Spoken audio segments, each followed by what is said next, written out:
こんにちは、ハンドラムービーマニアです。最初は気がつきませんでしたが、ザ・グローリーをシーズン2まで見終わったら、すべての結末がポスターに隠されていたことがわかりました。ポスターを見ると、一番最初に、ドンウンの助力者たちと加害者たちが区別されていることがわかります。ポスターはすべてムンドンが上から見下ろす構造になっております。そして、ムンドンウンが助力者たちと出てきたポスターには明るい光が当たっており、ドンウンも優しい表情を見せています。逆に、加害者たちにはほとんど光が当たらずに、ドンウンも審判者のような姿を見せています。ポスターでは不安で苦しんでいる加害者たちの姿が見えてます。そして、ポスターのすべての登場人物が黒い服を着ています。被害者であるムンドンさえ黒い服を着ています。黒い服はすべて罪を犯すことを意味します。ドンウンの復讐過程にカタルシスがあるだろうが、定義実装の過程で正義だけではない復讐の裏面を象徴しようとしたように見えます。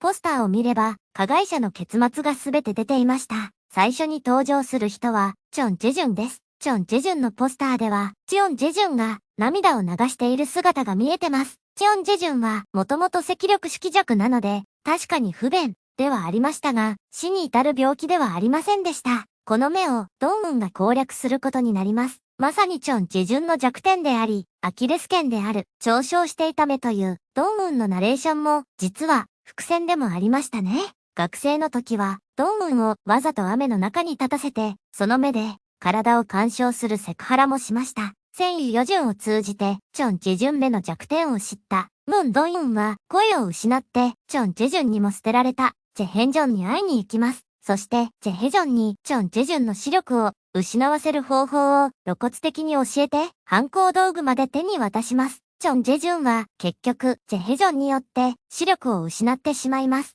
そして結局、視力を失ってしまったチョン・ジェジュンは、ハドヨンによって死を迎えることになります。チェヘジョンのポスターでは、他人の不幸に大きく笑ってたその口と書かれており、ドンウンがチェヘジョンの口をせいでますね。その口は、ドンユンがいじめを受けるときに、大きく笑ってた口でした。チェヘジョンは、ムン・ドンユンのような被害者になりたくないので、加害者側の味方になった人物です。ですが、強い人たちの隣に立ち寄って寄生し、弱者を踏みつけながら、生きる人物です。そして、大人になってからは、友達とは言えなくても、ずっと同じ仲間だった。パク・ヨンジンとイ・サラの苦しみに、一番喜んで大きく笑ってた、ヘジョン。ヘジョンは、パク・ヨンジンとイ・サラを仲違いさせようとし、嘘をつき、口を滑らせては、サラの苦痛に大きく笑い、サラにより声をなくすことになります。結局、チェヘジョンは、その口のせいで、すべてが壊滅することになりましたね。嘲笑して破壊していた手、イ・サラは、画家です。手で絵を描く人です。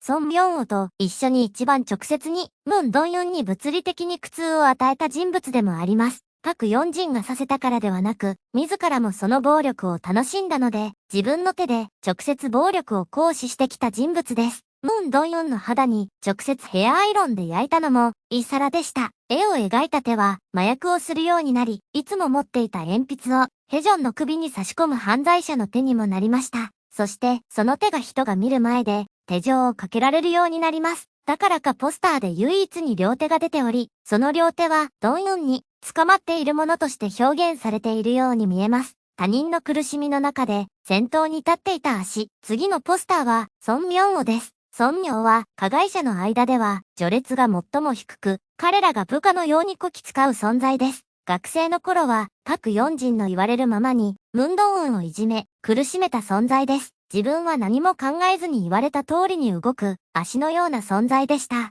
自分が思わず運ぶ足、その足に誰かは死にそうな苦しみと痛みを抱かせているという事実を無視してきました。そして彼は罪を犯してきたその足で自ら死に向かって加害者の中で一番最初に入ることになり、結局その足も止まることになりました。そのすべての瞬間に喜んでいたあなたの魂、パク・ヨンジンは罪の範囲が広いので髪の毛を掴んだのでしょうか。加害者たちとのポスターの中でドンウンが最も恐ろしい表情をしています。ドンウンの願い通り、ヨンジンはすべての人を失うことになります。友達はもちろん、心強い夫と愛する娘と無条件に愛してくれたお母さんまで、ヨンジンから去ります。そして、学校暴力の代わりに、刑務所で収監され、涙を流す姿で、ドラマが終わります。韓国刑務所では、罪の重さにより、名札の色が決まり、識別されます。赤い色は死刑囚を、黄色は社会的に大きな波紋を起こした人や、観察対象の囚人を、青色は麻薬犯白を、白色は一般囚人を意味します。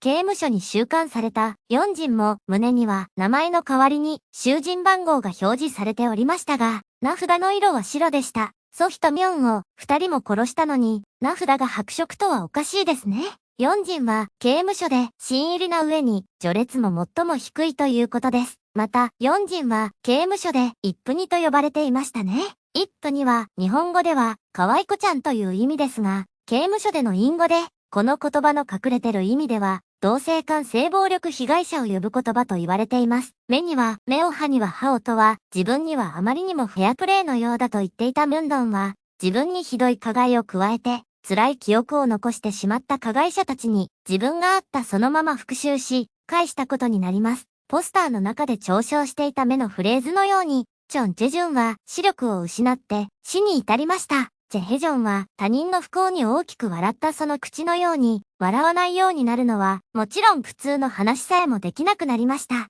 イサラは嘲笑して壊したその手のフレーズ通りに、麻薬とみんなの前で自分の手で、ジェヘジョンの首に鉛筆を差し込み殺人未遂の疑いで逮捕されます。ソンミョンオのポスターには、他人の苦しみの中で先頭に立っていた足と書かれておりましたね。ソンミョンオはキム・ギョンランの足を掴んで死を迎えることになります。結局、ポスターのフレーズ通り各人物は凄惨なエンディングを迎えます。